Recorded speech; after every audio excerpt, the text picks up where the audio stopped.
Yeah, I'm going live. I'm do going that? live right now. Wow. I'm going live right now. We're live So right now. hard. I hope nobody heard that. So false. So horrible. If so, you'd been quite the man. Damn, you'd be over with me. Man, leave my mom alone, man. Starting this show off with a bang. Hey, speaking of, listen to this here. See if you can. I can't get a head bob in because it's on delay or something, and then the timing's never there. I got all the excuses. And a billfold so swole that I can't get the shit closed. So I money fold. What happened? Everything's freezing. Great. There we go. All right. That's Starcade. You like that? Is that the original music? That's original, baby. Yeah. Wow. That's the greatest intro music that we have today. that we have. Today. I'm actually in one of their videos. They got a video, a couple videos out, really good videos. They do a lot of rap wrestling videos, so they do a lot of the old Crockett promotion stuff. But when they do it, they talk so fast. Yeah. What's that called? What are they doing? It's rap. Rap. Oh, their mouths going so fast, I can't even fucking think that fast. And they're going. But you know what? Rap used to be slower back in the day. Well, we got white. Like a lot of people don't realize James Brown. Yeah. He the most sampled artist of all time. And a lot of the stuff you go and listen to James Brown. He had a well, they called it a song, but it was really a rap. It's called Heron. It's called what? And it's like 8 minutes of him just talking about heroin. Oh, great. Well, I could have got a heroin education, been my first one. I try to stay away from that kind of stuff. Oh, okay. I did take a couple aspirin, though, so what the hell, right? Rip's not a big drug guy. No, I like being in control of my faculties. Or drinker. Tell him your last drinking story, Rip. Well, the one I had here. No, not the shot you did. You mean there wasn't even any alcohol in it. Okay. 1986 or 84, whenever it was. In Lexington. Yeah, not me. Tell him. Well, I drank immense quantities of fucking vodka with Hawaiian Punch when I'm playing cards in a fucking bar, right? Now all of a sudden I'm getting into the swing of things. It's Happy New Year, whatever. So I jump on the fucking bar and I'm posing. So that's cool, but I forgot to. I guess it slipped my mind that I'd pulled all my clothes off. Oh my God. So I'm up on the bar posing, it's swinging 3/4 back, most muscular, Frank Zane pose, Boyer Co pose, do whatever, Mike Mincer doing all this shit. And then the cops come in, just shaking their goddamn head, Rip, get off the goddamn bar. I said, oh, fuck, I'm over. I'm over. Hey, they said, well, you could be in goddamn jail. I said, oh, fuck, what the hell, right? It's New Year's. Every story that I've ever told Rip about me drinking leads to me going to jail. Does it? I'm not a drinker. I don't drink. Like hell, I almost went to jail at OVW. Because you remember when John Bradshaw and Ron Simmons came, they had that little trash can punch party, and with the 151 rum, and I put what's his name? I put Mike's head in the barricade and closed the bar. Like I opened. Yeah. See, that's the shit that happened when you get drunk in Mark Henry's stories. I started doing feats of strength. Oh, that's awesome. That's your gimmick. Putting humans' lives in jeopardy. You gotta do stand-up talk about that shit. Oh my God. Was that Mike Mondo? Mondo. I put his head in the bicycle rack thing and then closed it back. Holy shit. Couldn't get out. Did you close it back more than it was to begin with, where he was choking and dying and everything? No, he wasn't choking and dying, but we got a good laugh out of the fact that he couldn't move, and he had this big bike rack, and nobody else could open it up. And then finally, they said, "Hey, man, like you got to open this up and let him out." So we opened it up and let him out.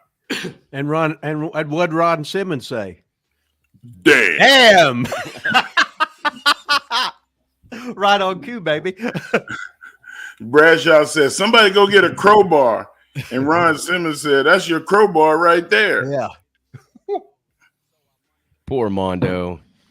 Hey, but Mondo ended up being one of my favorite people down there. He was a hell of a worker. He was not afraid of failure. And that's the thing about pro wrestling. Everybody think it's about how good you are. It's not about how good you are. It's about how you are able to not worry about failing and look like an ass. If you can make yourself look like an ass and be comfortable with that, you're going to succeed. But most people can't do that. Yeah, I was a failure my whole life and laughed about it. Who gives a fuck? Right. And that's why you were good, though. and that whole philosophy on wrestling training is one of the things that I got from you.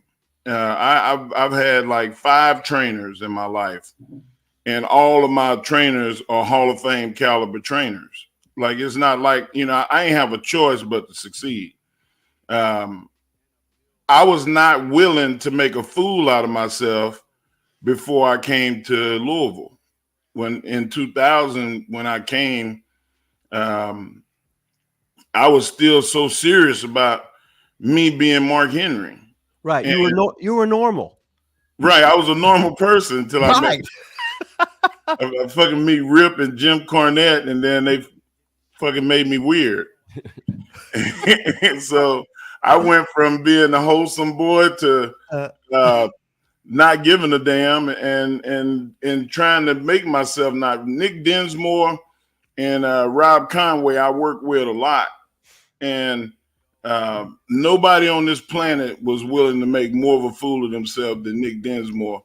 He could do the babyface thing all day long, but whenever Nick wanted to fuck around and play and just do wrestling, it wasn't hardly nobody better than him.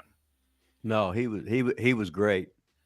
And I hate that he didn't make it at the level that other people made it, but it don't diminish the fact that in my time at OVW, if I was going to have to, they say, "Oh, you got to pick one guy."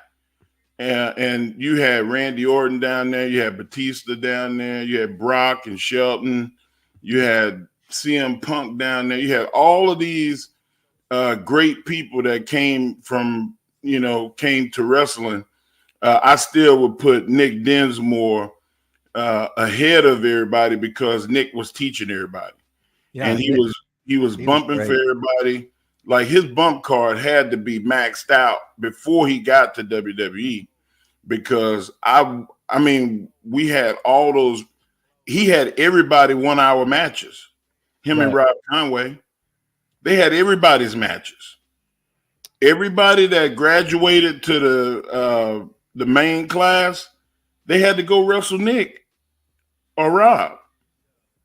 And Rob was like, "Shit, man, I ain't bumping for them." Yeah. I mean, not that my opinion means much, but I always say that about Nick. And plus, I saw the other side because I was in like the amateur class, and even when Nick came back, and he would wrestle all his students that had never had a match before, or I mean, he wrestled people with one leg, people that were deaf, people that had never been in the ring, and Nick could make anybody look like a star. Man, he was just so good. I mean, he had a match at practice one time with a broomstick. I believe it. He was, and put the damn broomstick over. Yeah, but he used a couple shortcuts, you know. Yeah, he got cheap heat. Hey, since you already, I tried to get this. I'm Mr. Technology too. I tried to get this to pull up on the computer, but I couldn't. But since you brought it up already about Rip basically ruining you when you came down to OVW, I ruined him. When he was just a normal guy coming down there. I pulled this off Renee. I saw you on the Renee Dupree show the other day. We do a lot with Renee here too. So I was. If maybe you can. Our careers are almost kin because of who broke us in, who helped train us. Can you hear that? Because Yeah. if I'm not mistaken, you started up in Calgary with the great Leo Burke. Yes, I did. And Leo Burke was We're getting there. my second favorite coach Here we go. of all time. Rip Rogers is as crude and as awful a human being that Rip was. Weird. He's the best wrestling coach I ever saw because of the way that he got you to understand in layman's terms what he was saying. Crude, awful, and weird. That's Very good to describe Rip. Well, I stayed away from fucked up and crazy. wow. Would you like to elaborate on that at all? You know what, man? Like to elaborate on it, like you in pro wrestling, you have to learn to put your filter away because you can't open your mind enough to understand what should happen if you're closed, if you closed up. Rip teaches you how to open up and not think about what you're doing right or what you're doing wrong, but what it takes to succeed in the moment. And people don't understand how fucking hard that is. Great actors, people, man. I saw this story about Sidney Poitier, and Sidney Poitier said that a lot of times after he did a movie role, he would have to go home to his family, like his mom, his dad, his cousins, people that he really loved, to remember who he really was. Yeah. You know how fucking crazy you got to take yourself to where I believe who I am. And then to say, you know what? Who was I before? I need to go back. Man, that's a level of understanding that I got from Rip. Like I realized that I was taking myself so serious that I wasn't allowing myself to be what I needed to be to succeed in the wrestling business. So that was like a eye-opening experience. And you know what? We all gonna leave this earth one day, and people will be talking about Rip 200 years after his death because of how many success stories came from his tree. We talk about the NFL and Bill Belichick and how he's got 20 coaches in the NFL that trained under him and this and that. Man, look at the people. We just mentioned Mike Mondo. Rip started with Mike Mondo his first day. Everything he learned from Rip. Golly, Dinsmore for the most part. I'm trying to think. What's my girl name, man? I can't. I'm drawing a blank. Serena. Yeah. Serena is one of the best female wrestlers on earth. Now, still, from the way that she moves, and there's times I always call it the Rip Rogers attack, and Rip would do stuff, and then and every one of his wrestlers do it. Yeah. You see what I'm saying? Like it's a level of understanding that you get from not thinking and just performing that you only get when you train like that. And some of it is crude. Like get the fuck out. Everybody will say when you meet a Rip Rogers person that trained with Rip, like Rip was really hard on you when, like, if I told you twice already to do this, get the fuck out. Give me two other people that know how to fucking listen. And you know, like that was hard, but it made you go, damn, I can't do that again. Fuck, I'm gonna get kicked out. So like now you owning the fact that you have to perform and not make mistakes, because mistakes can mean what Rip would say, life or death. I drop somebody on their head, I got him in a fucking stack suplex and I trip, he could die. Yep. So like penalizing people force you to do things in a more correct manner. So like him and Dory Funk were the most disciplined coaches I had. Now Leo punched me in the nose because I punched somebody in the nose. See how you fucking like it. You know, like it was different. Tom Pritchard, fundamentals. Hey, we're gonna drop down, leapfrog, get it again. Like we did reps and reps and reps. Like everybody's style of coaching was different that I had. So you're talking about getting the fuck out of the ring. Did you ever get the ding, get the fuck out? I've asked everybody. My God. Like, man, I wish I don't even want to count that high. It's embarrassing. Mickey James said she got it once, but blamed it on Mondo. That's Yeah. why I said poor Mondo earlier. Because she threw Mondo under the bus. I asked the Heat. Said it was Mondo's fault. Oh my God. I got it a few times. Shit. Mainly because I was out of shape. Once I got in shape, I was fine. Because that's another thing in wrestling. When you out of shape, you start to forget everything. You know, when you out of shape, you tend to take shortcuts. And Rip didn't like that shit very much. So, like, you know, we went through about 2 months of never getting in the ring, punching and kicking and, you know, doing up downs and grape squishers and grabbing somebody and doing lockup around the ring for fucking 5 minutes. And all the chain and like all the chain stuff. Like, man, that stuff, man, Rip would put garbage cans on both sides of the ring. It wasn't a question of if you was going to throw up, but when. New guys were 10 minutes usually. Man, I knew I was over as fuck. When I got about 3 months or 4 months in and I could get in the ring and go 30 minutes and not worry about whether I was going to fuck up or not, I was good. I said, man, I'm good now. I'm ready. Give me a shot. And shit, I dropped 88 pounds. Holy shit. 88 pounds. Every Friday I weighed in. And every week, the whole time that I was there for 10 months, I lost weight. I never had a week where I gained. Wow. So like, and that was by the conditioning and training, as well as Rip was like, hey, you already strong enough. Why the fuck you going to the gym and lifting heavy weights? Like, stop doing that. Like, you ain't a lifter no more. And nobody had told me that before. Like, my identity as being the strongest man in the world, I wanted to keep that. But in wrestling, I had to let it go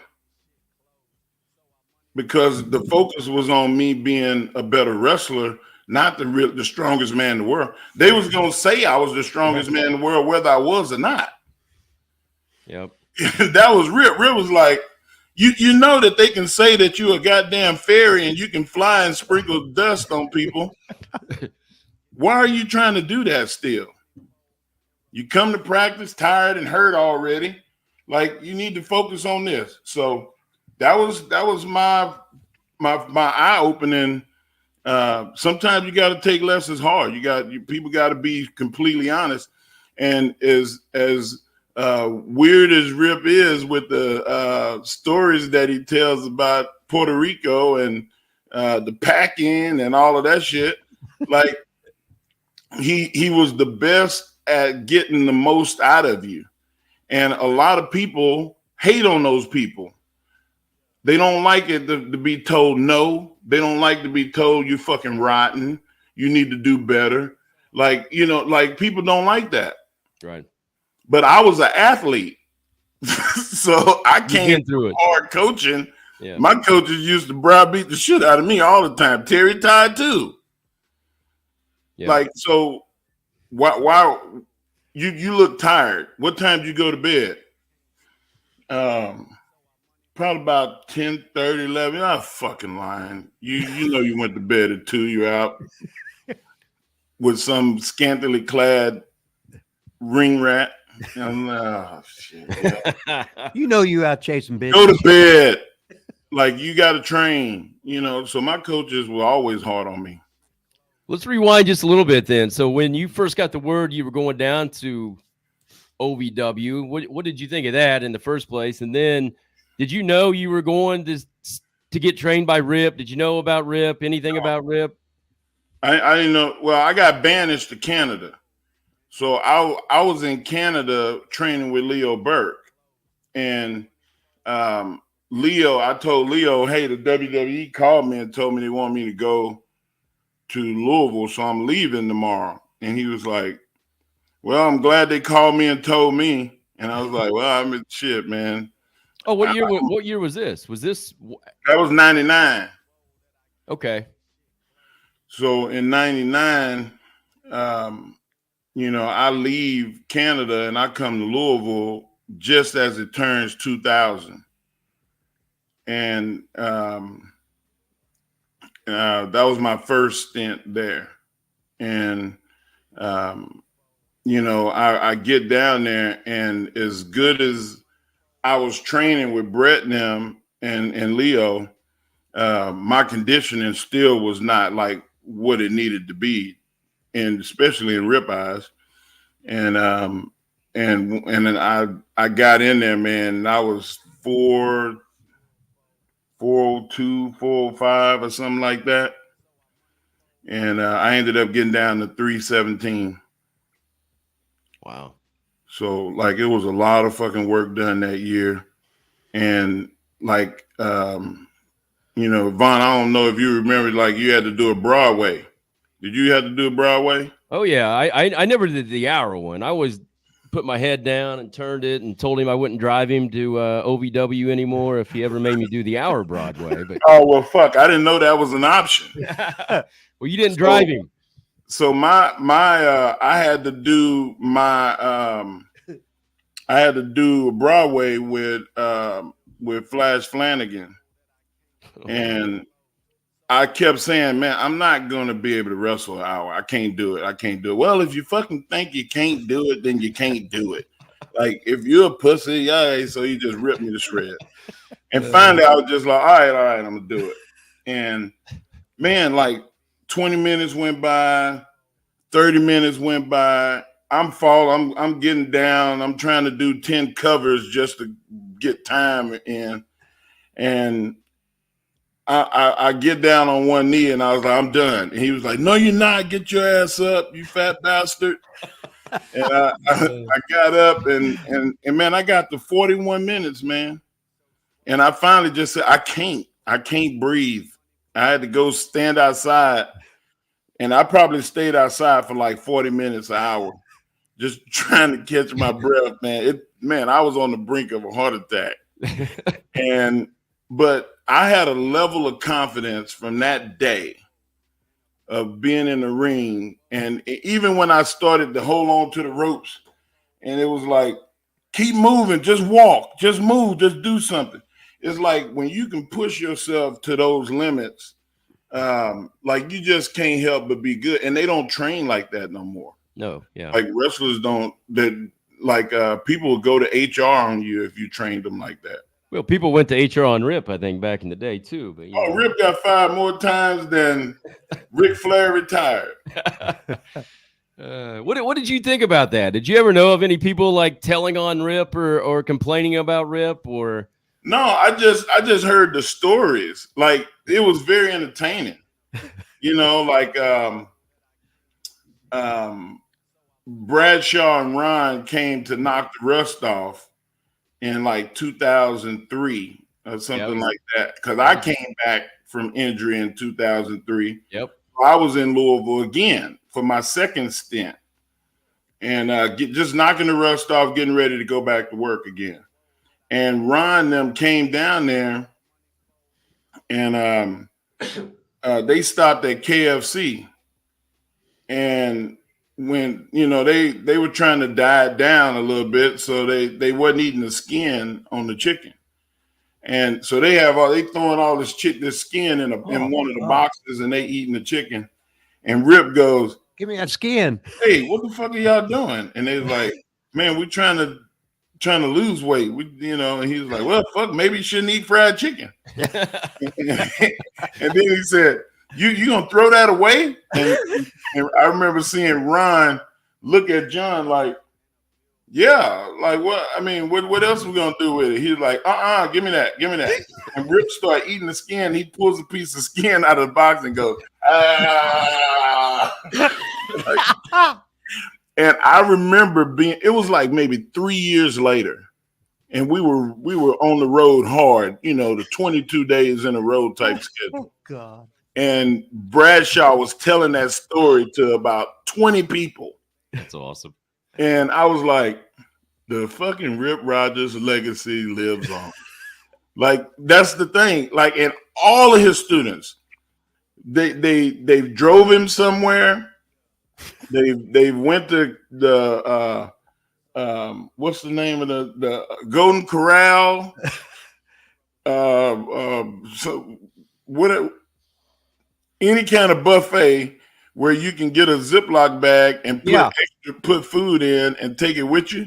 Yeah, when you're not supposed to. That's Rip. Yeah, and everybody's gonna tell them stories forever. Speaking of, I remember, I think you were there because it was when Rip kind of quit eating at all, and people were bringing him like nothing but protein bars. Protein bars. And then he collapsed or whatever at practice, and I think you maybe went to the hospital or something. You were down there, I think. I was there.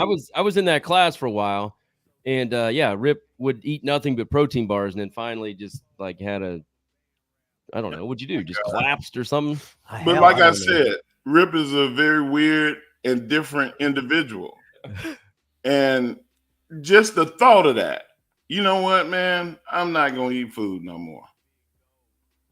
Who the hell thinks like that? Well, I went 150 days. Now I had chicken. I had a can of Campbell's noodle soup, or just the broth, right? 1 glass of orange juice and 1 glass of skim milk and water, and that was it for 150 days. Went 232 to 169.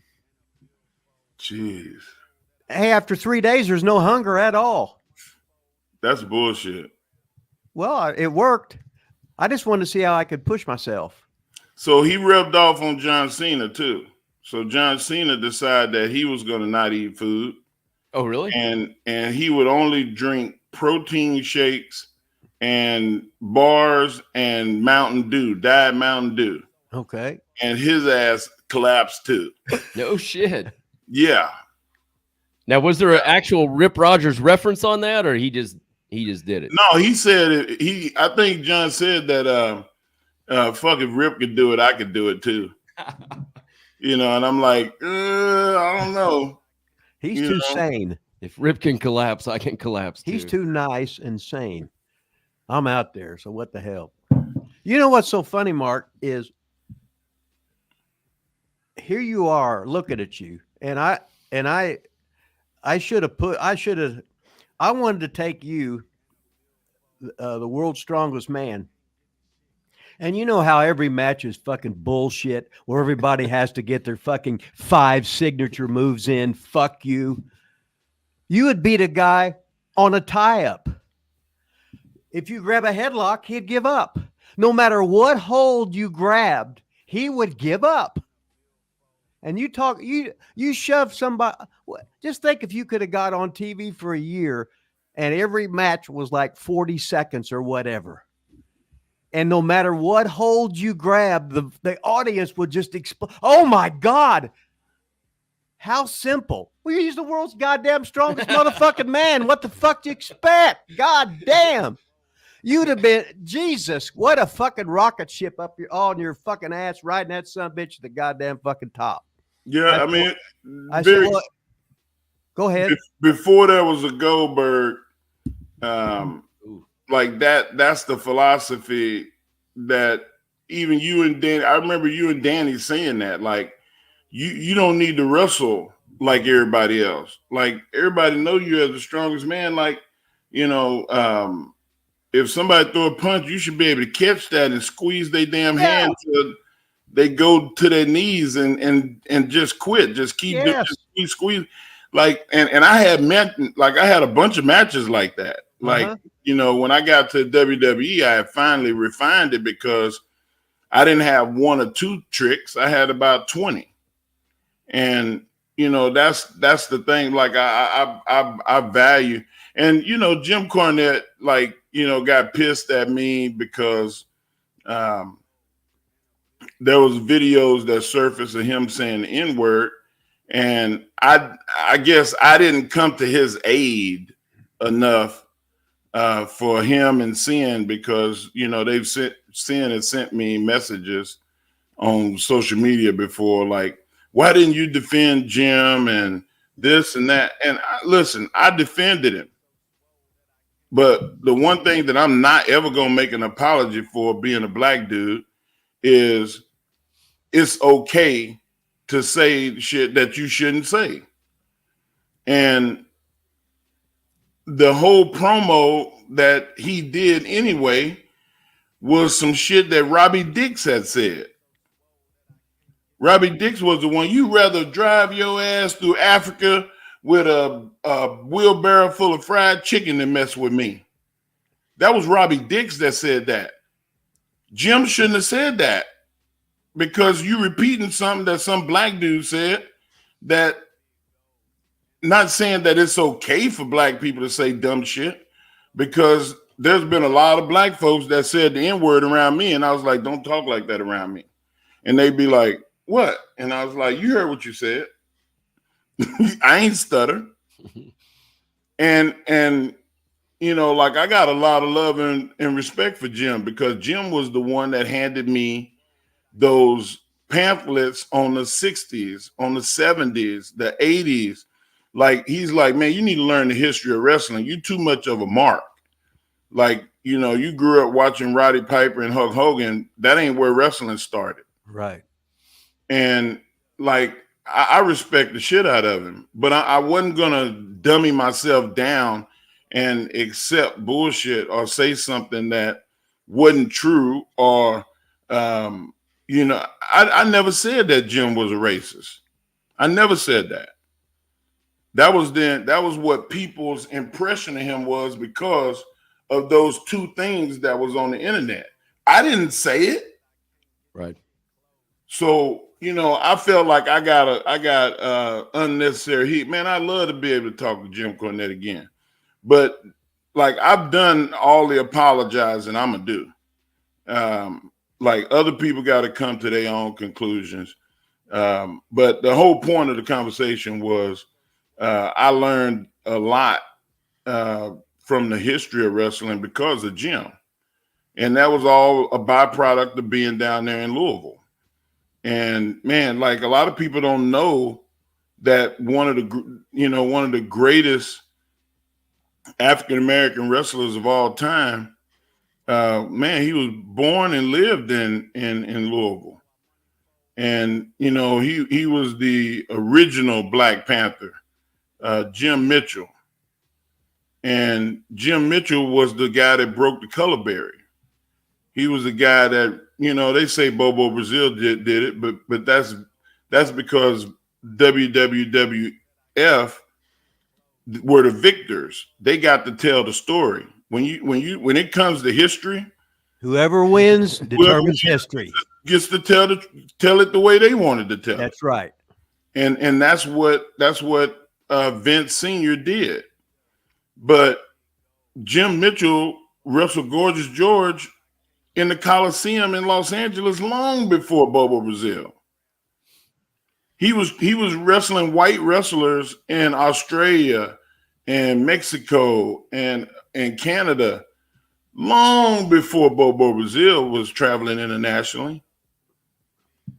But nobody knows who Jim Mitchell was an educated man too. He was in the military. Like, you know, he 1941 or 42. Like, he was abroad serving during wartime. Wow. And did all of the organizing, conditioning, calisthenics and all of the stuff to help people get physically right. Keep their mind strong. Like, man, that's an incredible deal. And like I just felt like he don't get enough recognition. But I wouldn't have knew none of that shit if I wouldn't have been in Louisville. Right. So like I value what I learned from Danny Davis and Jim Cornette and Rip. Like Louisville like saved my career. Otherwise I probably would have went back to playing football. I guess I didn't realize you went there in, what'd you say, 2000 or? Yeah. So when did you debut on WWE TV or FTV or whatever it was? 96. And you wrestled, but it wasn't all just your man. I had wrestled and been Mr. USA, the Olympian, all of that. Right. Okay. I had then you went to Leo Burke after that? After that, okay, I went to the Nation. I mean, I went to I joined the Nation and had that whole stint. And then I did the sexual chocolate gimmick. And then it was like, I had people fucking with me. And during that time, I was not acclimated to the locker room. Like, I've heard a lot of wrestlers' careers end before it started because they just couldn't handle the locker room. And I was one of those. Like, I'd rather fight and call people outside and stuff, all that dumb shit. But that was because that's the way I was raised, and I didn't know that wrestling was different. And I had to go to Canada. They ribbed a lot in Canada, but in Canada it was like, oh, I'm gonna glue your shoes to the ground, or I'm gonna put all your clothes in a garbage bag and throw them in the shower and turn all the showers on. Like harmless shit that right. It wasn't gonna kill you. Yeah. But like, people was like trying to put shit in people's food boxes at WWE, like shit that could damage you, that could kill you. And that was The Rock, like somebody shit in one of his food boxes or whatever. Jesus. But anyway, I learned how to coexist, and then I came to Louisville, and it was like a master's class. It was like, really learning how the finer art of how to live in a locker room, how to deal with this, how to deal with that. And I was exposed to stuff that you weren't gonna get exposed to at the big time. Like when you get to the big time, you should already know all that shit. Yeah. Right. So man, I thank God I went to Louisville. That was the best thing that ever happened to me. When I was teaching, I looked it upon. I was Sergeant Carter, trying to help Gomer Pyle survive. He might get shipped to Vietnam, and he has to know how to defend himself, be able to handle any situation, because you were all newborn babies being thrust, instead of 10 years working the territories, having 3,000 matches, then your time for your big break, because now you know almost everything. You're out here a babe in swaddling clothes.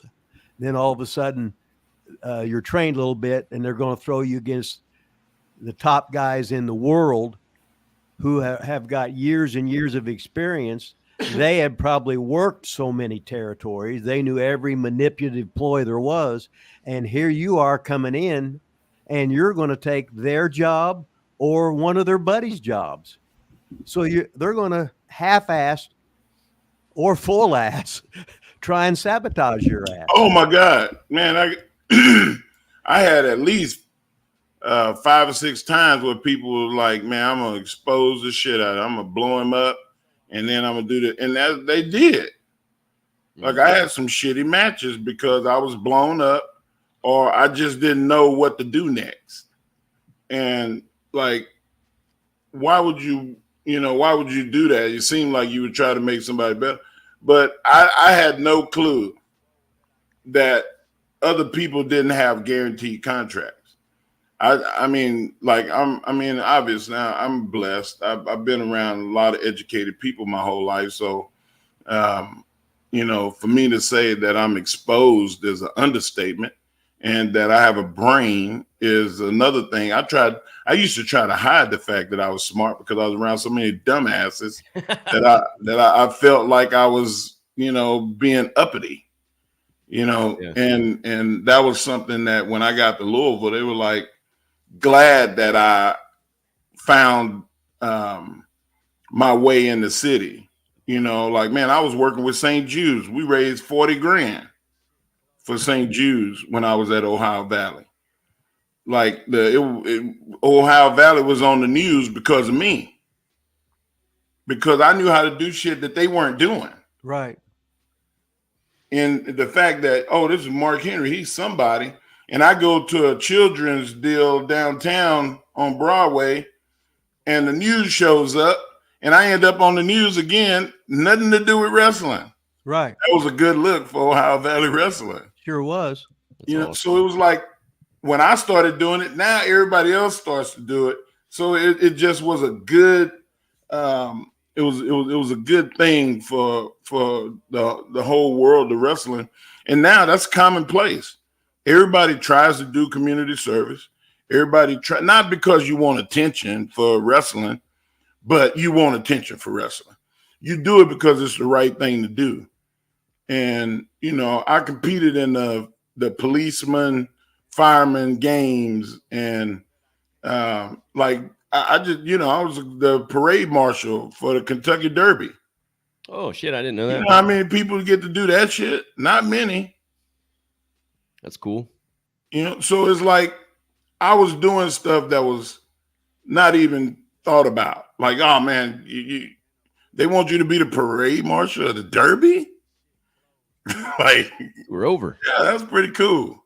You was way over. Hey, if anybody's got any super chat questions, we got the chat open. I can't go through all the stuff. I see a lot of comments and everything in there, but I'm not going to go through every one of those questions. But if anybody's got any super chats, we'll take some super chat questions for Mark Henry here, the world's strongest man, of course. Hey, when you were in the WWE there in the beginning, when you did have a lot of heat, not heat maybe backstage, but or maybe some people, with the guaranteed contract you mentioned like that. Was there anybody that kind of like stood up for you and tried to help you out? And do you have anybody that was really trying to show you the ropes a little bit? There were people that did help me that, Brooklyn Brawler was always, very nice and tried to help me. Pat Patterson was trying to help me. But it was people that weren't in the ring. Yeah.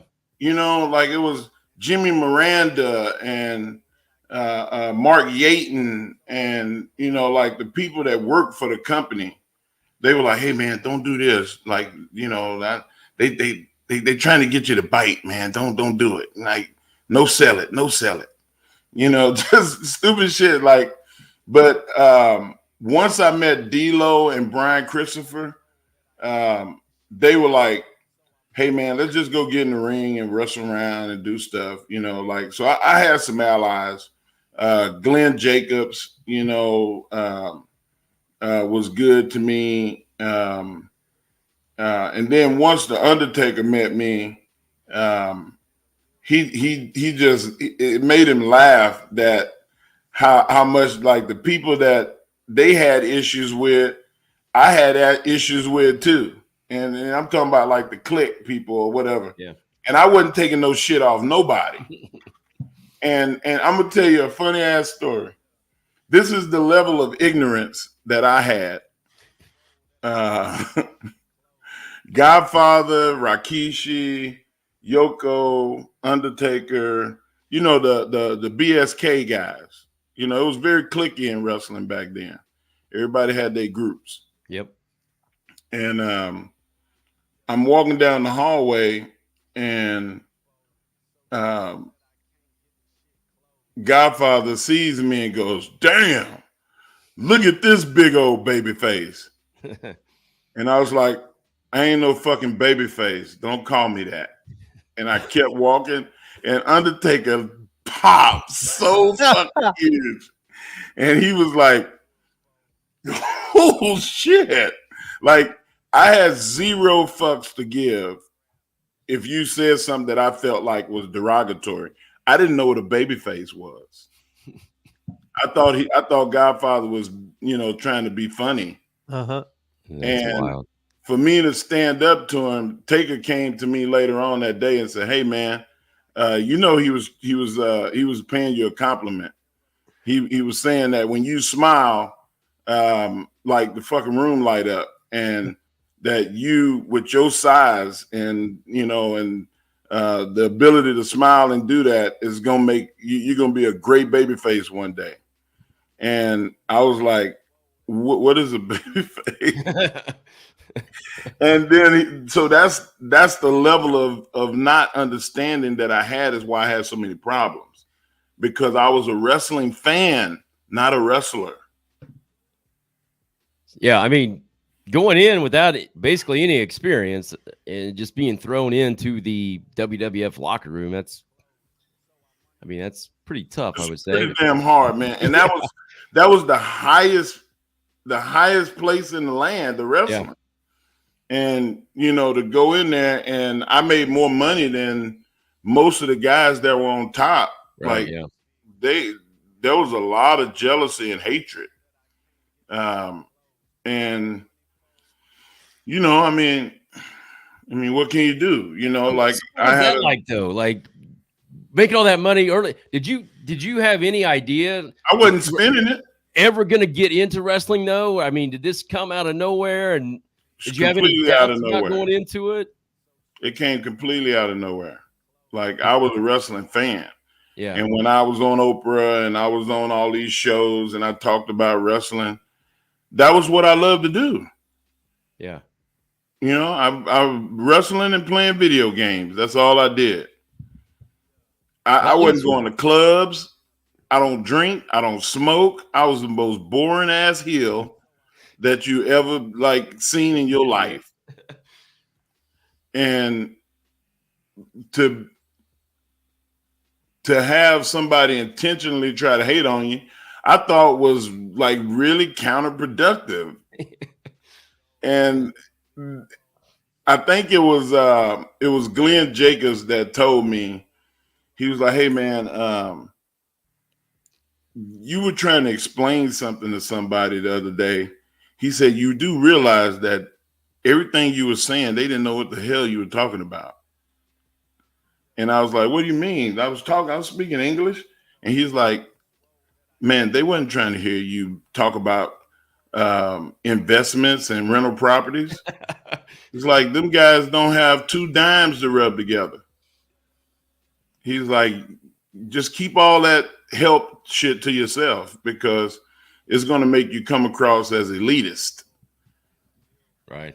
So I didn't realize that me trying to be smart and help other people was making me look bad too. Man, I'm telling you, wrestling is a fucked up business, man. Hey, now this is funny, Mark. When I was about 30 years old, Bob Roop, who was an Olympian, Greco-Roman, United States, 1968, we was working for Ole, and he said, "Rip, how old are you?" I said, "I'm 30. He says, "Well, you really got this business down." I said, "Well, I had guys like you and Malenko and Ronnie Garvin and Randy and everybody and Pez helped me with everything, and Bob Orton Jr. And he said, and you're doing booking stuff too." He said, what you're doing is you're getting a lot of heat on you for being good. I said, "Oh, okay." So I said, "I'll just start acting like more of a character and more of a goof 24 hours a day, and people won't feel threatened or whatever." He said, "Yeah, a lot of these guys are 48, 50 years old. You might take their job." Right. And don't own a house. Right. And I'm sitting there going, well, okay, I'll just work on being a goof. So that's what I've done ever since then, trying to be as goofy as fucking possible and help other guys, because you're walking into a landmines out there, baby.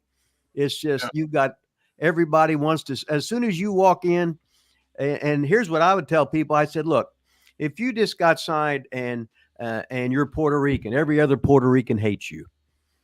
If you're a black guy and every black guy basically at first sight hates you, you might take their job. Whether you're a white American babyface, Johnny Italian, or whatever it is, you're like a football team. We don't carry 10 quarterbacks on the team. We don't carry 10 tight ends, 10 left tackles.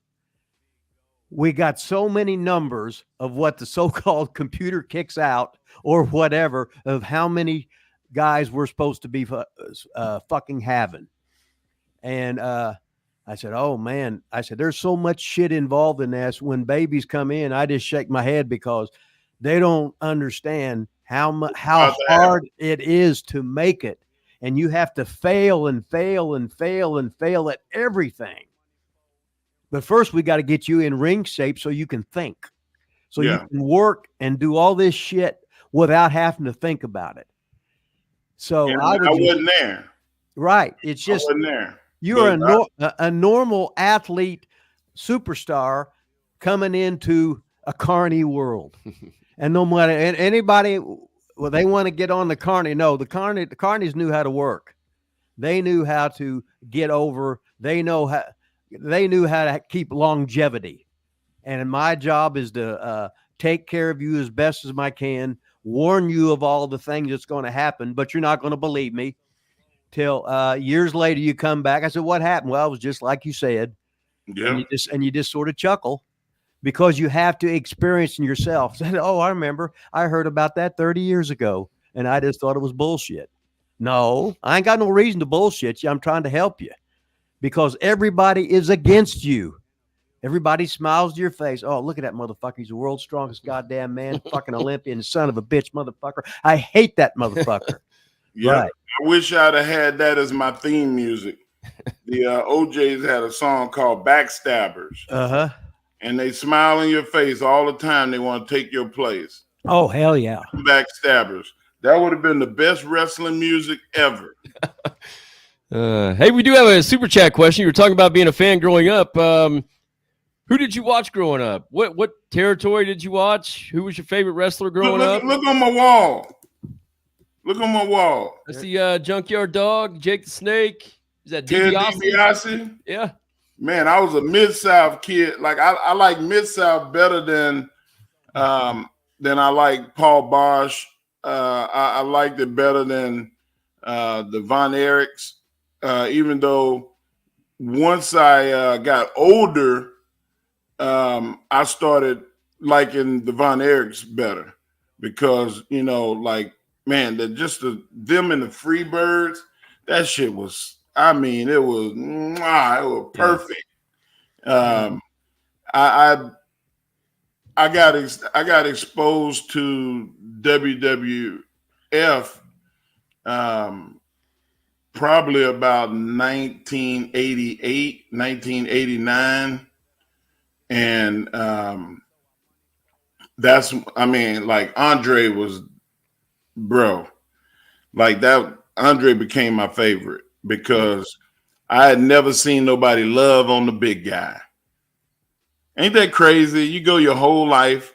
The only two people got love as big guys. Fat Albert from the Cosby Kids and Andre the Giant. Oh, those were the only two big guys that used to get love. Hey, speaking of, that leads right into this next question. Will wrestling ever have true monsters again, like huge guys that don't do flips and stuff? Oh, I mean, just think, like, I remember in that class down when you went to OVW. I mean, it was like Big Bad John, I remember, was down there. Horseshoe. I think Nathan Jones came down there for a while. It was, you were down there. Matt Morgan, I think. I mean, it's just all these huge Big guys. Show. Big Show, yeah. I mean, just monsters, man, everywhere. You know what? I think it could be that way again.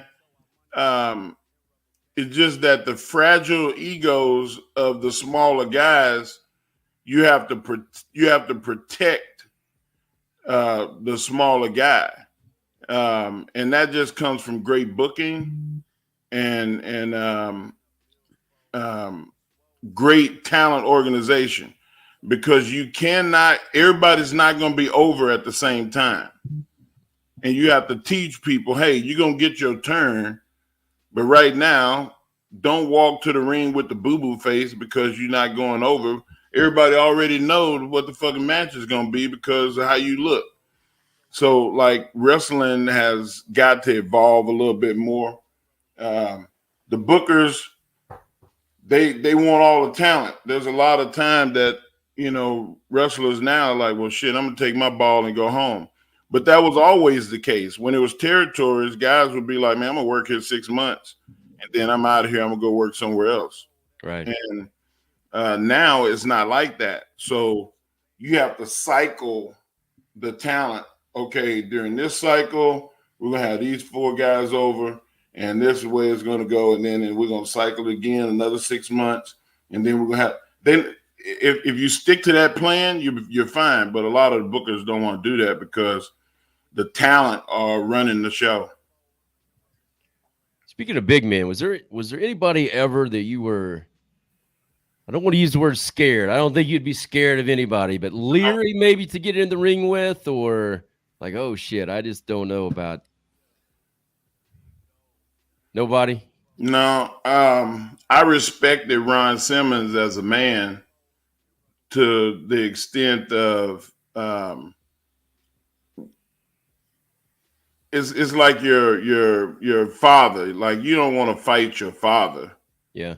Like, like Ron was the only one that was, I would never fight Ron Simmons. I remember one time I was eyeballing him. Like, I always look for a weakness. And I know that sounds crazy. I'm like Batman. I want a contingency plan. I'm talking about in the ring now, not real fighting, but. Well, I'm talking about in the ring and outside the ring. Okay. All right. And that's just the way I was raised, bro. I can't go against my DNA.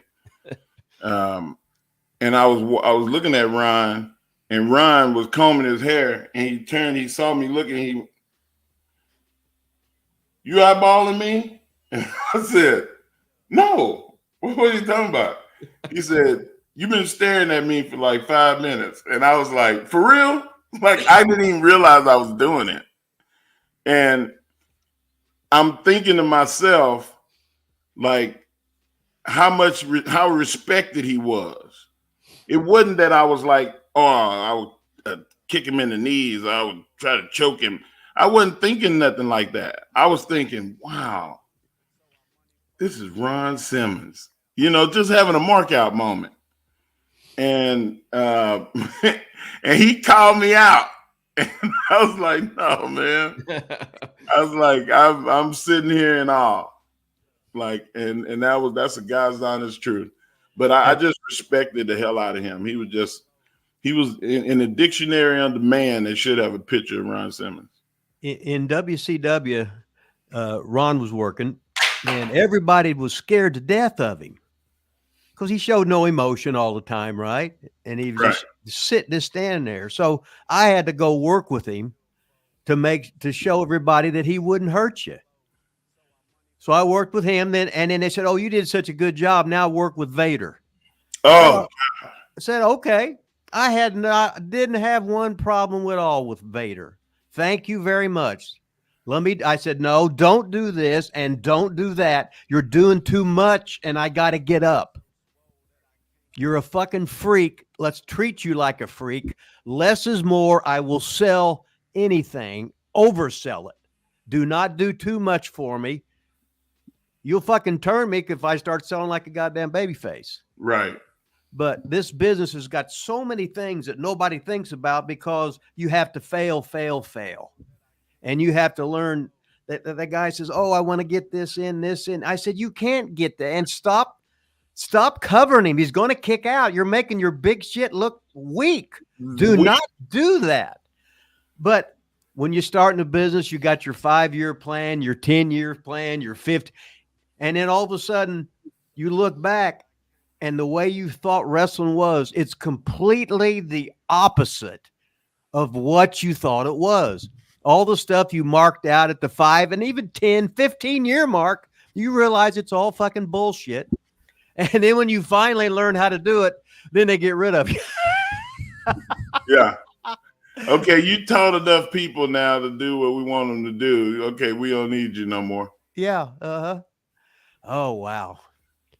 But I'm here to plug the super chats. I got Mark Henry telling stories. He needs some questions here for the super chats. Y'all got on here to hear Mark Henry and want to hear some questions. So super chats, let's get at it, baby. You got the great Mark Henry here. I don't even want to talk about the Thomas Inch dumbbell. I don't want to talk about him being the world's strongest man. I don't want to talk about him being powerlifting champion, the Olympic lifting and people, you don't even know how to look at this. We got a guy doing who does powerlifting and Olympic lifting. It's totally different. It's night and day. Yeah. Oh, anyway, ask Mark questions. We need questions from Mark Henry on the super chat. Rip, you bring up the inch bell, and I'll do a brief understanding what that is. The Thomas Inch unliftable dumbbell was a dumbbell in the turn of the century, 1902, where Thomas Inch would get the New York phone book. Mm-hmm. And the New York phone book, biggest phone book in the world probably at that time. He'd rip that something. It was about 2 or 3 inches tall. Uh-huh. And it went to a phone book after it went to the wooden blocks or whatever that they used to carry it on. Yeah. But the whole point is, if you can lift it on and put it on top of that box, then you would get a nickel. And shit, a nickel was like $5 back then. So that was a lot of money. You could feed your family on that. And so, of course, Thomas Inch made a lot of scratch. You talked about the carny world of knowing how to make money and not have to do anything to do. All he had to do was lift it one time, put it down. People go, oh, shit, that was incredible. And now they want to try it. Right. So it was called the unliftable for close to 90 years before I saw it and got exposed to it in 2002. And I was told that, nobody had ever lifted it overhead, that, it just wasn't designed to do that. And I said, well, I'm going to do it. It might take me a year, but I'm going to do it. And I trained for about 10 months and gathered the old time strongman barbell association dinner. And I said, I'm going to do it there. And I did. And, I still, to this day, nobody has lifted it overhead like I lifted it. And I'm proud of that, but that was not my favorite strongman feat. So you did it. Yeah. Did it take you multiple times, or it was just? Well, I mean, I missed, probably 30 or 40 times. But you did it. That's awesome, man. And once I realized the technique that I needed to do it, then I could do it every time. But the lift that I think was the people have to go on the internet and look up the Arnold Classic 2002 and see me lift the Apollon wheels. Holy shit, I forgot about the Apollon wheels. Like Adolf Apollon, I think had even more respect in the lifting world than Thomas Inch. And there were thousands of strongmen that tried to lift the barbell. Now, and only 2 people in history had ever lifted it. Now the Apollon wheels was like railroad top. Yeah. It was a train axle. Lewis UNI. Now I haven't even thought about this stuff in 50 years, right? Yeah. And he had that huge forearm. Jesus Christ, he had a forearm on him. Yeah. Shit, and that was from all of that heavy, that's all of the curling and grip work that he used to do. And it was fun, Rip. The reason that I had the grip that I had was because it was like an accident. Like I had, remember those concrete weights, that DP for life weights that people used to have in the 70s? I had the concrete. I had the Sears weights with was concrete inside of them. Right. That's what I had. With the plastic coating on that. Yes, that was him. So I broke them all to shit. Uh-huh. And I said, damn, I need some weights that's not gonna break like this. So I started getting the gear shifters out of cars and dipping those in concrete because they were steel and they had the hole in them already. Like if you pull a tire off and you get the brake, the whole part of the axle right there, and we would get those and screw them off and dip them in concrete till they was a certain weight, and then that's what we would lift on our benches and so my back got strong from doing good mornings because that was the only way that I could do a squat is if I got under the bench and lifted up and then start doing my squat. So that was an accident. The same thing with grip. Like a lot of times when I worked out by myself, if my brother wasn't there, I would have to hold the bar and be able to lift the weight up and put it on the bar because you couldn't hold it. And you know what I'm saying? Yeah. So like I did grip work every day.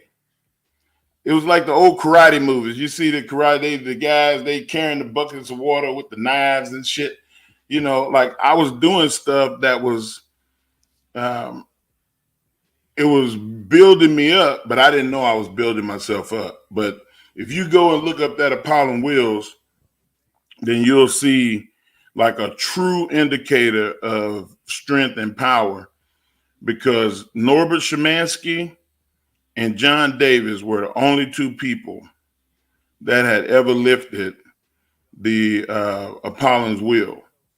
And I said that I was going to lift it. And of course, they said Adolf Apollon lifted it, but there was no footage of him lifting it. Yeah. So it was like, I said, well, I'm going to lift it one time for everybody that ever lifted it.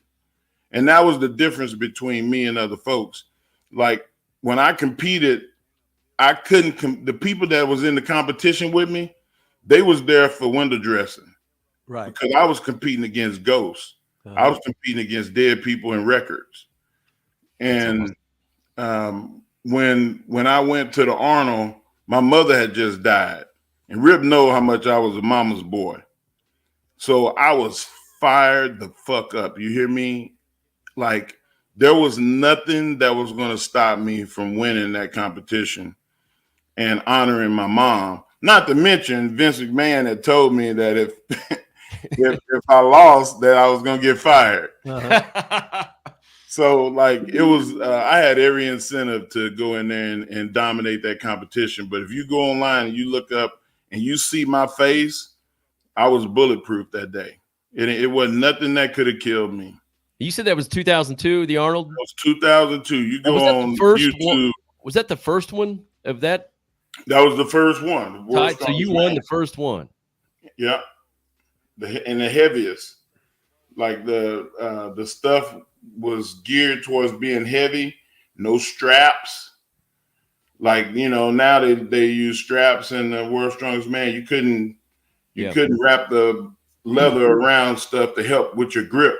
You had either had it or you didn't. Now John Davis, when he did the Apollon wheels, he used a thumbless grip, didn't he? I think he did. He did a reversal, like a overhand, underhand. It was totally different. And then he would pull it and let his hands go and catch it. Yeah. Uh-huh. And that was basically the same technique I used, except I used both overhand grips. And people are like, well, how did you keep it from rotating? And I was like, that's an ancient Chinese secret. I ain't telling you.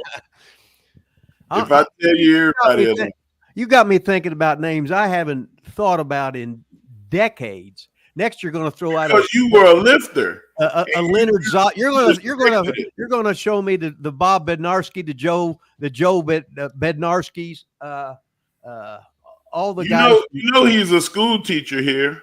Who's that? Big Narsky. Which Ivan one? Putski. Putski is.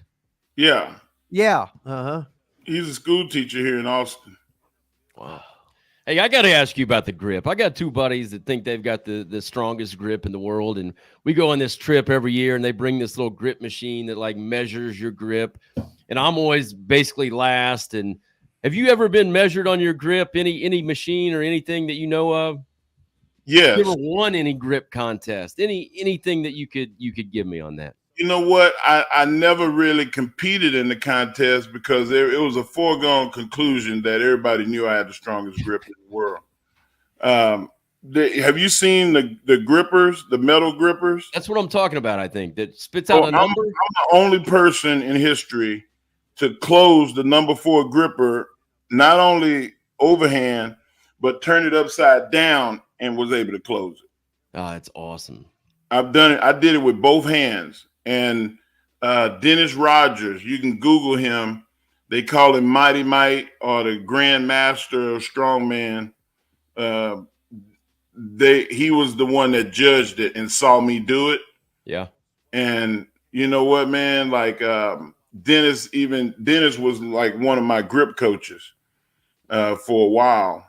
And he goes back to Slim the Hammerman and the Mighty Atom and all of these historically great strongmen that Rip would know who they are. Mighty Atom. So you're pretty sure you shit. could beat my buddies then? Oh, even now. No, mere mortals can't compete against gods. That is awesome. When I was 14, I got the Joe Weider grip thing. It had like 5 springs in it, and would do that. And then the $9.99, the Twisto Flex. Yeah, I remember those. You get them all out of the Rolling Thunder, the wrestling magazine. Of course, they had the gimmick karate things and the secret guy from Japan with the mask on. I had all shit. I had the Charles Atlas course that come out. I waited until it was $5. They kept sending me stuff. They got my ass too, Rip. They got I finally got it for $5, but then 2 weeks later they sent me another. I could have got it for $3. Oh my God, I bought all that stuff. I still do the Charles Atlas shit. All this is isometrics and stuff. Push-ups between chairs, the free squats, all that shit. Oh my God, we got another super question. Let's knock out a couple questions here real quick. Widowmaker says, Matt, I don't know if you have an opinion on this or not. What does Mark think about the breakup between Jim Cornette and Kenny Bolin? Man, I have no idea what that is. Like, no, I don't know. But Kenny Bolin reached out to me on social media the other day, congratulating my son and telling him good luck. I don't even know if Kenny is he still in America? I thought he was living in Thailand at one point. He just does a lot for the Thailand kids. I don't know, man. I think he is in Louisville still, I believe. That town outside of her. Oh yeah. Wherever it is. Yeah, him and Cornette had a falling out. I guess they don't speak and. That's their business, man. I don't get in other people's business. Hey, who matched up with your strength in the ring? Anybody match up with you strength wise in the ring? Obviously, you're the world's strongest man. So, you know what? I cannot say that anybody did, but there has been some really, really strong people in wrestling throughout history. Give us a couple of the strong people. I think that Brock Lesnar and John Cena and Big Show are probably the top 3, and then people that. They were better lifters of weights than lifters of men. Yeah. Bravo, Ted Arcidi, they were weightlifters, powerlifters. They weren't, I don't think, great enough wrestlers. Who was strong as shit was Doug Furnace. Oh, yeah. Doug Furnace was strong as shit. I saw him do an 800-pound squat. And I think a near 800-pound deadlift. So that's pretty damn strong. You had to wrestle Brock, right? Oh yeah, a ton of times. What was that? What were those like? What was he like in the ring? You know what? You always felt safe when you were somebody that can handle your weight. Yeah.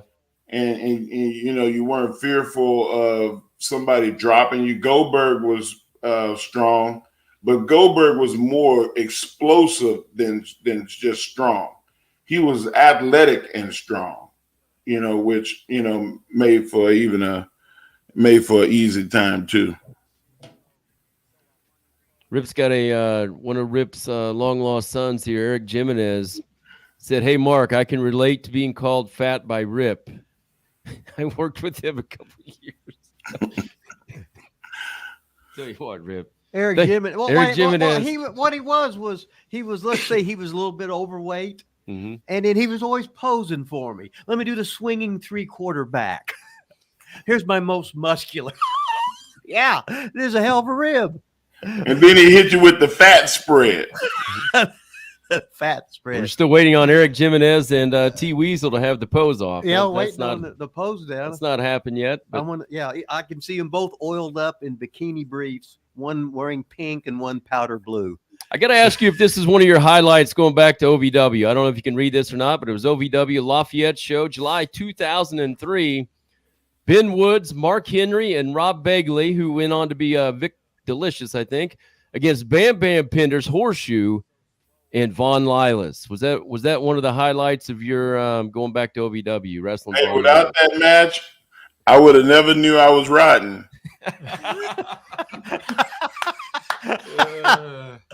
Oh That's- man. That's It classic. was like, hey, Mark, you might want to graduate from these matches and have some singles. Oh. Sorry, Vaughn. Big 6-man against Von Lilas in 2003, Lafayette, Indiana. Don't get no better than that. Delicious, man. I ain't heard that name in years. Yeah. Oh my gosh! But you know who I get to see all the time is Pat Buck. Oh yeah. Yeah. I remember his first day in Louisville, Oh really? and he got there. Him and the other kid from Ithaca, New York. I'm trying to think of his name. Well, that was Vic Delicious. Was from That was there. Big Delicious. Yeah. And they didn't have a dime. They had spent all their money on food and gas to get there from New York. And I would take them out to eat every day until they got some money. Oh, that was nice. Hey, Golden Corral, man, I learned from Rip. Holy shit. Go get you a Ziploc bag, brother, because we go in the Golden Corral. You get your We're shooting for 10 chicken breasts in there on the way out. Speaking of Pat Buck and AEW, we should probably at least mention AEW while you're on the show. How are things going in AEW for you? You know what, man? AEW is one of the best things that happened to wrestling since WCW, WWE wars. It gives a lot of other talent that are not WWE talent a place to go and live and work and support their families and experience in getting to the top and working with people that are really good. For your money. He is a young guy, 24, 25 years old or whatever, but MJF is wise beyond his years. You could tell he's a student of wrestling, that he loved wrestling more than anything else. And when people like him have trouble with relationships, have trouble with friendships and all of that, because everybody else got to play second to wrestling. He loved wrestling, man. Yeah. Like, and I see him say and do things that I'm like, how old is he? Like, it just blows your mind. You know, like he was just meant to do it. And I think that all those people being around him is going to be really helpful for him. What's your role right now with AEW? What are you doing there? Man, hustle and bullshit. Yeah. You know, no, man, I mentor. I teach the stuff that I was taught. And I give people more. I think I'm more on the creative and development side of a character than the coaching. Other people teach them how to do it. And like Rip did with us, I teach you where to do it. I teach you when to do it. and why you do it. And those are things that, man, like I'm blessed to be able to know these things because I like reading and I like studying, and I don't like losing. So when I say losing, I mean like not losing a match. I'm talking about success. Yeah. And I knew the only way that I was going to have success. The missus calling. She must think I'm at a strip joint or something. They don't open for an hour. Yeah, I've been by myself an hour. Oh, But I love the fact that I'm able to teach what I learned in wrestling because it's been such a gift to me. And everybody is not going to get the opportunity to teach, even though there's people that know what they're doing. They just take other career choices and go other direction. My whole deal is I want to share as much as I've learned before I'm gone. And a lot of people don't subscribe to that because they're not as morbid as I am. Like I just have come to grips that we're not meant to be here forever. And while you're here, why are you going to take to the grave shit that's, gave you a level of success that somebody else might be able to use and have a good life? So I'm just trying to share the knowledge, man. That's cool. When you're trying to help when you're sitting there going, I know this, and this guy needs help, you tell him because you want to help him. And if you don't help him, you feel you beat yourself up for not saying it because you've seen the thing that he needed to work on. And you can't be concerned with his attitude. I'm going to show you this. And I said, study it, do it, try it. And if I think it'll help you, I think it'll help you out with longevity, being safer, or knowing what to do socially in the locker room, etc. You got to remember, I broke into business and wasn't even smart.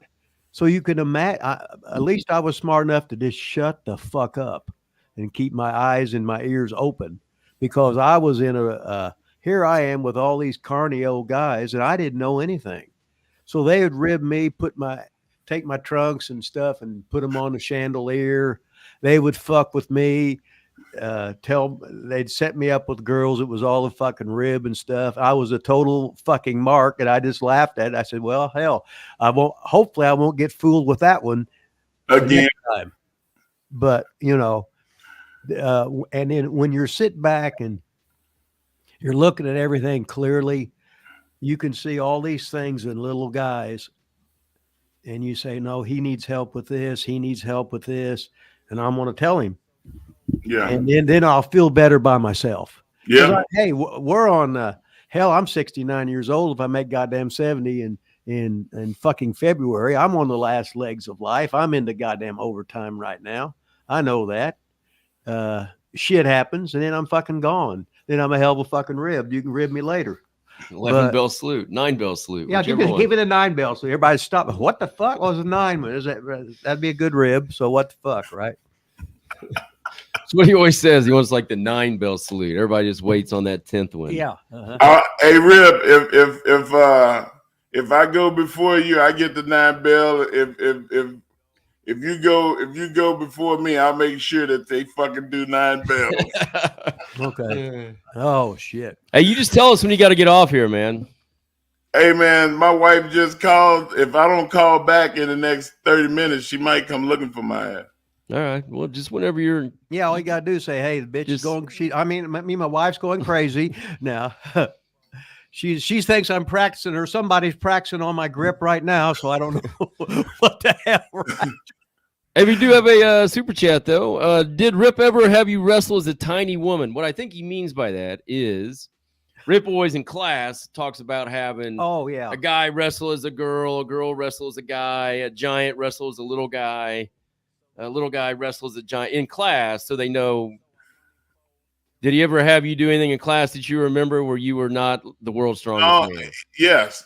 he would say, I want you to be anybody but you. Oh yeah. And like that was that stuff that I was saying about thinking outside the box and being able to take your mind away from you and coming up with something where you can act out. A lot of coaches don't do that. I never had no other coach do that. That was Rip was the only one that, was like, hey, your thinking has got to be different.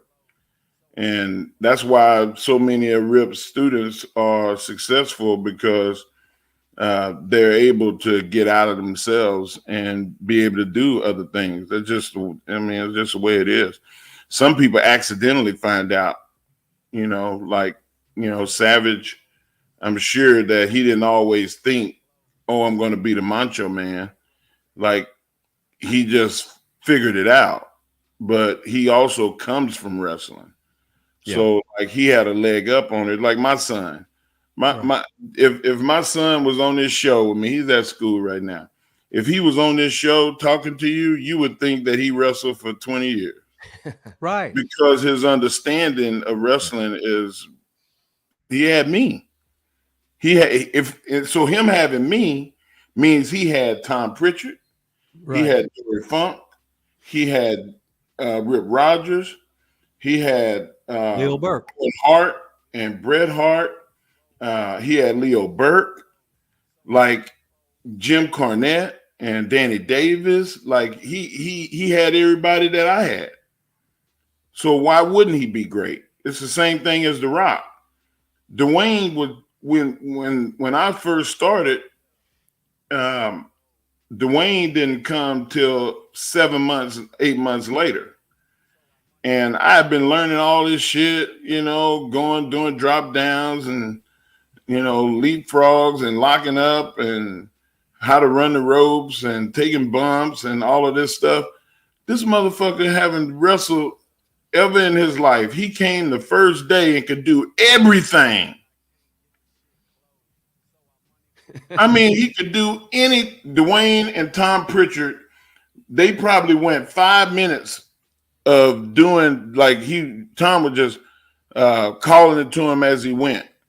And I'm sitting there with my arms folded like, this your first day?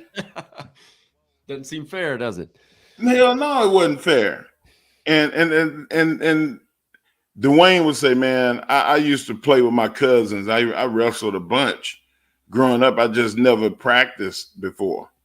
He's like, man, it's fun, man. Like, and then he started bragging on himself. You see that? You see my leapfrog? That's the way my dad used to leapfrog. Well, I gotta say, he copied everything he saw. Of having Brocky as his dad, Dwayne was so full of shit because he got the full of shit genes. It's awesome. Yep, he got it. He got it. 100%. Did you know who he was when he got there? No, like he was nobody. Yeah. Dwayne played Canadian football. Right. Like, he was a good football player in college, but he wasn't a historically great football player. I just meant more like if you knew Rocky Johnson and knew it was Rocky. No, I knew who Rocky Johnson was, but I didn't know that was his dad. Oh, okay. All right. I guess that's what I meant. Yeah. When he came, he didn't talk about it. He didn't talk about it. Oh, really? No. Where was this at? Was this in the warehouse or whatever they talk about? That was at the warehouse in Connecticut. Oh, wow. And who else was there? Nobody. Nobody? Nobody. It was me and him. Holy shit, that's awesome. And I mean, when you start a developmental franchise, and the first two people you start with is Mark Henry and Dwayne Johnson, you fucking made some pretty good choices in the beginning. Two bona fide Hall of Fame guys that developed over time too. It's not like we got to a point and then we just stayed there and hovered out. Man, I went up and went down and went up and went down. And then when I started going up that last run after I left Louisville in 2002 after healing up from injury, shit, like it was, the rest was history. Did you ever think about quitting on those ups and downs? Yes, I almost quit in 2007. Oh, really? When my shoulder dislocated, and I popped it back in on TV. I did like Mel Gibson. I ran my shoulder into the turnbuckle, popped it back in against Benoit, and we were headed toward the main event at WrestleMania. That was the first time that I was going to be in a WrestleMania main event. And I had to have surgery on my shoulder. And I remember being at home going, man, I'm done with this shit. I keep getting hurt. Like, it's never going to get better than this. Like, yeah, I mean, and I remember Benoit calling me, checking on me, and him saying, man, you good? Like, how long is it going to be before you start training? How long did they say before you can start back wrestling again? And I was like, man, I think I'm done. He was like, bullshit. He said, you better get your ass back here. We got unfinished business. And I was like, man, I just keep getting hurt. Like, I've been snake bit the last 2 years. He was like, it don't matter. It don't matter. He was like, you get yourself back. He said, if you don't, I'm coming to your house.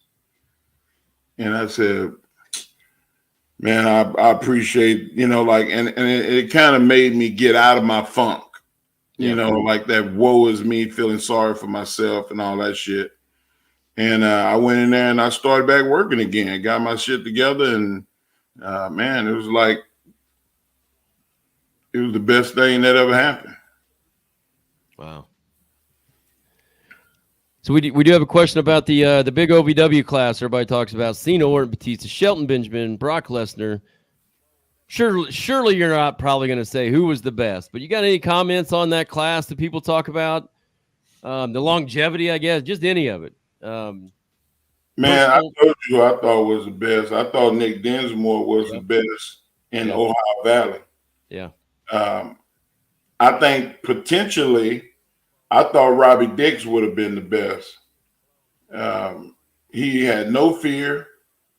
He was one of the best athletes I ever saw in my life, and he loved wrestling. Was that? That's Slick Robbie Dix. Slick Robbie Dix. Okay, yeah.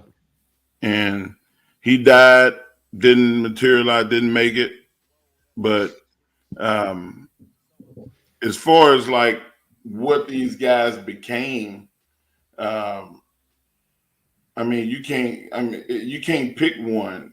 Like, I think Randy Orton and John Cena are probably the cream of the crop. Money wise and longevity wise, who they became. Me and Big Show did really, really well. Mickey James did really well. I mean, CM Punk just went back to WWE, and 71 million people replayed him coming out. Oh yeah, more impressions than any wrestling thing that ever happened by 30 million. Until this show comes out. Until this show comes out. I better call the missus back. So I'm gonna have to sign off. All right. It sounds good. I would love to ask you one last question about your fake retirement in the suit, in the iconic salmon jacket. When you did the slam on Cena or whatever you did, God, I thought that was awesome, man. I think that's the one that they'll talk about when I'm gone. Oh yeah, that was so good. And I knew that I was doing this interview with y'all, and I felt like it was at some point I was going to have to do it.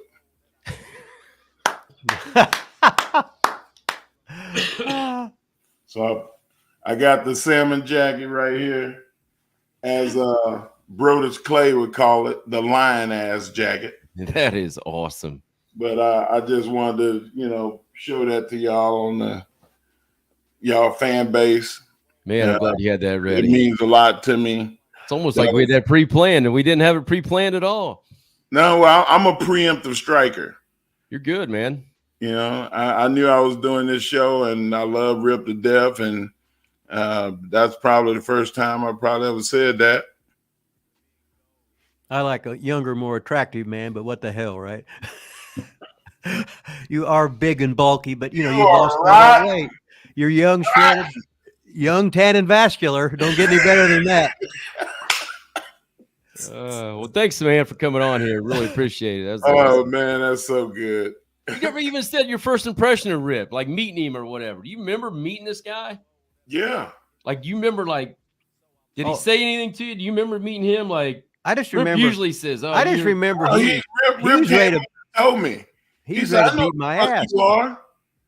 He said, I know who Janet Terry Todd is. He just went into this about 5-minute, episodic introduction of himself, and told me how much that I needed to learn, and that I hope that you don't have a ego that's fragile, because he's like, like you're gonna want to leave here. And I was like, I doubt it. That's awesome. Wow. Gee whiz. Well, thanks for coming on, man. What a long road, man. Yeah. What a long road. It is 2024. And the first time I met Rip was in 99, the beginning of 2000. It's a lot of people don't have relationships with nobody that long.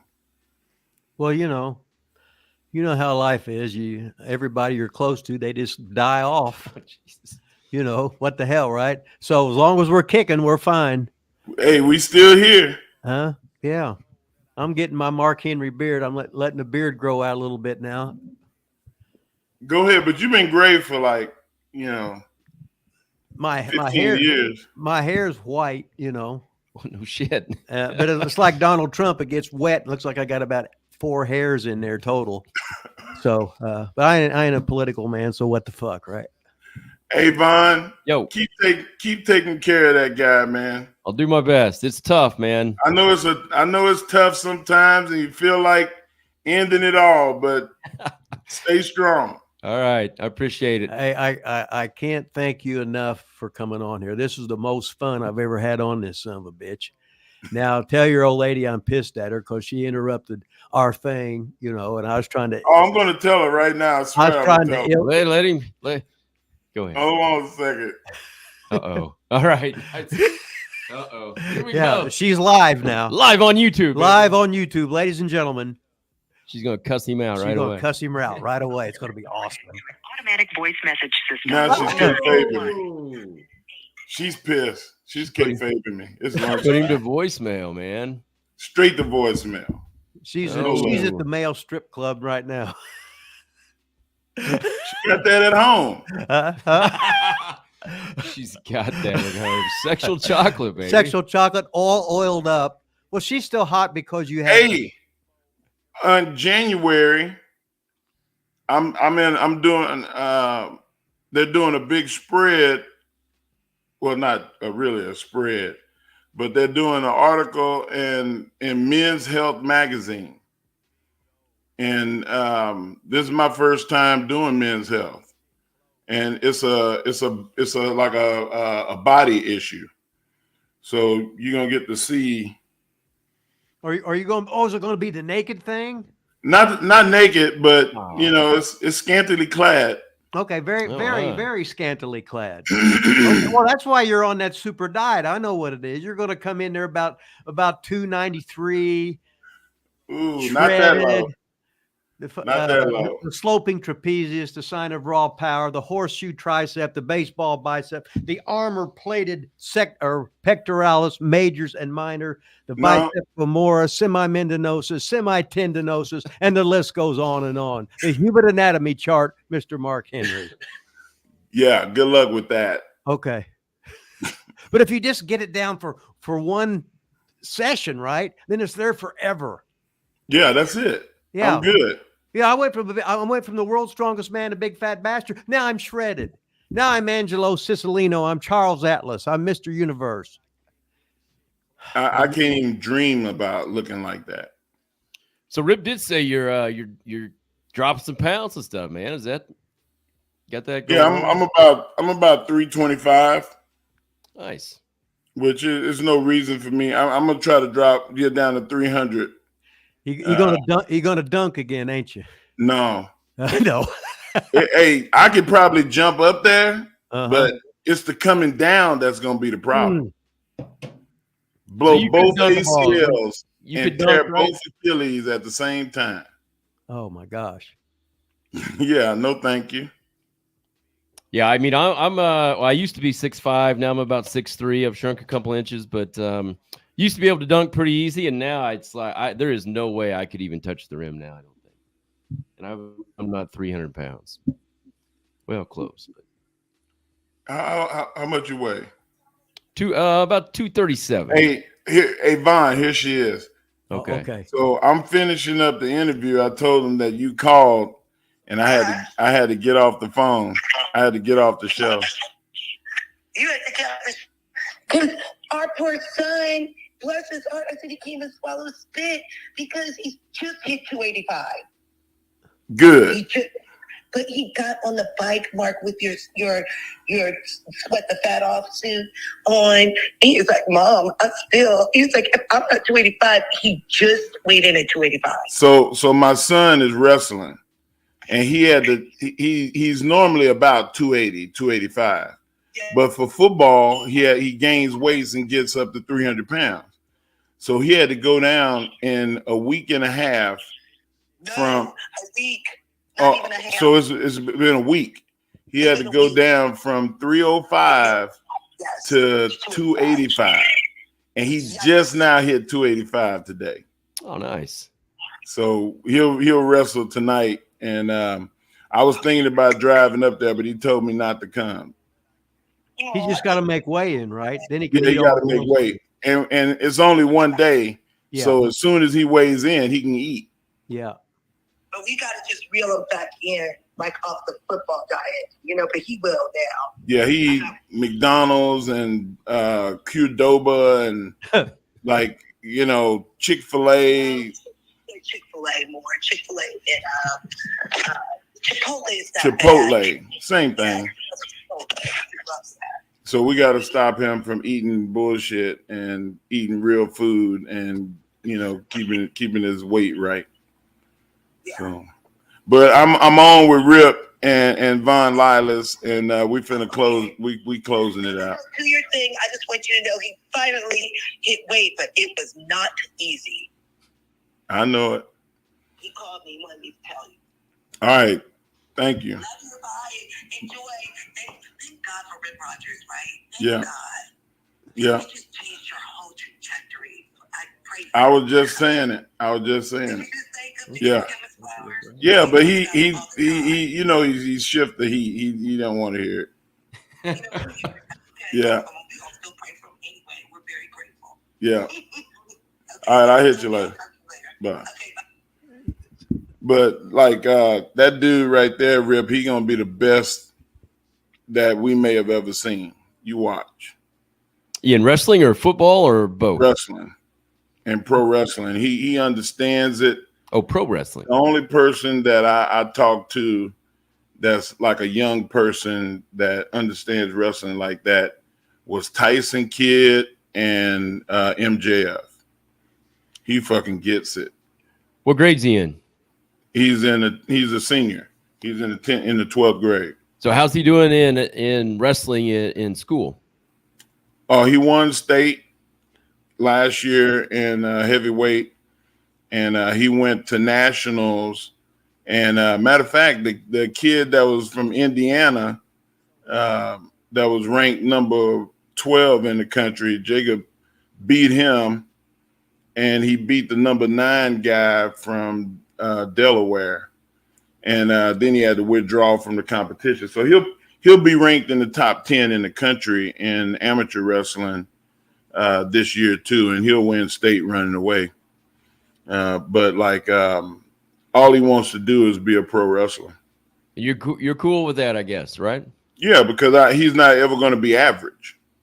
Like he's not going to be a guy that comes in and is a journey. Like I told him, go in and make a name for yourself somewhere else before you come into wrestling. I'm not going to help you get into the business to go be average. You got to do better than me. Yeah. Now I've got to ask, you kind of put the phone down where we couldn't hear it. I feel like your wife was maybe giving a compliment to Rip Rogers. Was there something? Well, she knows how valuable he was in my development. You know, like when I was we've been together for 26 years. And when I went to Louisville, like I would tell her what I was learning and how crazy Rip was. And I was like, she's like crazy, bad crazy. I said, no, like it's funny to me. He entertaining this shit. I was like, but like the stuff that I'm learning, nobody never taught me. And so she knows the journey. She knows everything that I went through because I used to explain it to her because she asked a million damn questions. Wow. Well, it's good to be appreciated. Yeah, just send money, you know. Got the check. Huh? Yeah. Oh, the hell with the compliment. Cut the check. Yeah. Oh. Man. Say, hey, I didn't know. Did he even ask you having on here? I didn't know if you had to ask Tony Khan about doing podcasts or I didn't know what the protocol was. No, I'm Mark Henry, man. Okay. I was Mark Henry before WWE, and I was Mark Henry before AEW, and I'm gonna be Mark Henry afterwards. Hey, that's awesome. Hey, having you on here is just such a big deal. Could you talk to some of the guys on the kayfabe side and see if they'd be on the program and just talk? Oh yeah, tell stories. Ain't no doubt. Anybody, and your tag team, the guys that you talk like shit. Oh, the Outrunners. Yeah, man, I love them dudes, and I knew they was, you know, and I pushed for them to get signed. I was like, y'all got to sign them, man. Look how hard they work, and they willing to do anything. And how many tag teams do we have that's like that? And they said nobody. And man, it was probably 2 weeks later they were signed. Like you know quality work when you see it, and they do the Rip Rogers attack. Yeah, it's all a rib. We're big fans of the Outrunners on this show, man. No matter what, I call them Turbo and Floyd. Turbo and Floyd. Turbo and Floyd. No matter what. Oh shit. I mean that Shiloh or whichever the other one, Truth Magnum, I guess. Magnum, yeah, I just call him. I mean, hell, he came down to OVW with Rip from midget school from Buddy Wayne, Nick Wayne's dad. And that was like 2007, I think it was. I mean, he's been at this for quite a while, so it's awesome to. So you know that's who I'm going to call next and get clearance for. Is Buddy Wayne's kid. Good boy, wants to be great in wrestling, and I think that he would be a good interview. Yeah, his mother was going to get on here one time. Nick Wayne's mother. Nick Wayne's mom. Nick Wayne's mom, and she's. You might want to just have both of them on. She's a good woman, man. Rip knows him. Rip's a Buddy Wayne. You guys. Yeah, I did seminars up after Midget passed away. I did seminars up there and stayed at their house and everything. And then at one time, I remember Nick started in the ring. He's about 6 years old or something, something like that. So, yeah, we know he eats all day and is skinnier and shit because he's at that age. Yeah, he's at that age. He's at that age. It's coming. Yeah, it's just going to take a while. Yeah. Like, but he's good, man. All he wanted to do was the wrestling business. He didn't give a shit about anything else. He wanted to quit. I remember he kept wanting to quit high school. Quit high. Yeah. You mentioned MJF a couple times. Who else in AEW's caught your eye? Man, it's a bunch of them. The one that I kind of, she's gone now, but Jade Cargill, she's over at WWE now. But like Julia Hart, the girl Julia Hart. Yeah, I like her a lot. She started, the light switch came on. Yeah. You can see somebody walking in the dark, and then all of a sudden, like, it's like now she knows how to wrestle. It just triggered. And Ricky Starks is tremendous entertainer. I feel like there's a lot that Wardlow can get back going. Will Hobbs is, he's my wrestling son. Yeah. So everything that I tell him to do, he do it the first time I tell him. He the only person I ever known like that. Like, I ain't got to tell that motherfucker twice, nothing. Like, he just wants to be good. And, Daniel Garcia, man, like, that dude he an entertainer. He love wrestling. Every time you see him, he on his phone and he watching a match from 1987.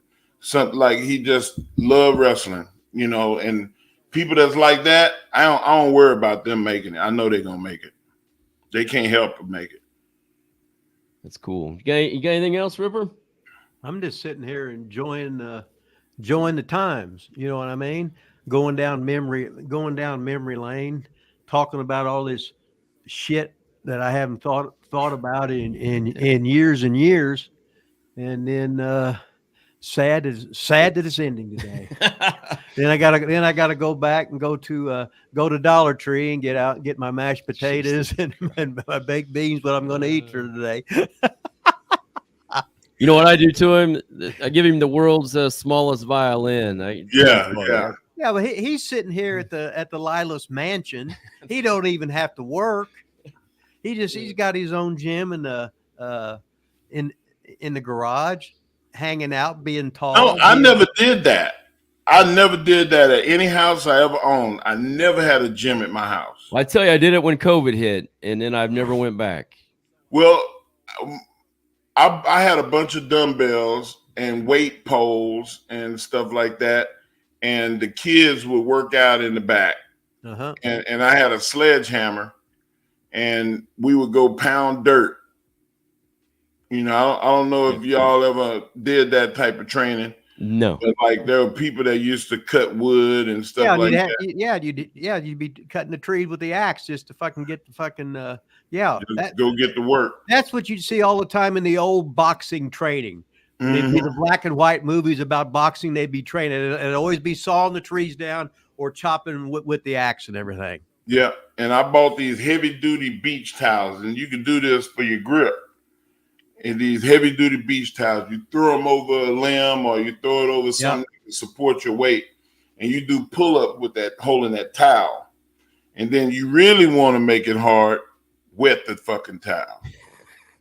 And then you throw it over, and you squeezing it, water's going down your arms, and you slip in and stuff. Man, like, when you start working fine motor skills, that's my expertise, man. I love my kids. I feel sorry for some of these kids that Jacob wrestle, because when he puts his hands on them, they feel it. I mean, it's visible to see him if he has somebody on the rear, and he's trying to take them down. I'm like, Jacob, this part of your forearm is probably about as hard a part of your body as you have. Put it behind their neck and rub their face down into the ground. And when he do that, you see their arms go, and hook that arm. It's over. Good night. Y'all have a safe trip home. We play dirty at the Henry house. Well, somebody got to, right? What the hell? About them wins, Rip. I want to win. Well, nothing wrong with that. And I guarantee you, when Jacob get into wrestling, the world need to look out. Is he going to wrestle in college, or is he going to go right to start training? Bro, he told me the other day that I think I'm going to go and wrestle in college and not play football. And we are going to visit a big national power school on December 9th. And they've made an offer. If he accepts, he'll be the one to make the announcement. But Oklahoma, Iowa State, you're not getting it out of him. I know I ain't going to get it out of him. But I'm doing my best to keep all of it under wraps so he can make his announcement. But if you look at his social media, he's the Jacob T. Henry, and on social media. Jacob T. Henry. Or you can go on mine, the Mark Henry. And for all the people that are fans that want to find out how to book me or how to plug plug anything you want. Man, you're so bad at that. Now I'm doing your job. What the hell, right? I'm doing my plug gimmick. You can go on my website now. My website is active. Is themarkhenry.com. And it's going to have there's going to be the Mark Henry show on there. We'll be doing this again, except I'll be asking the questions. All right. Have you got any of your porn you did in there in the website? Is that extra? Please don't tell people. People will believe that. People will believe it.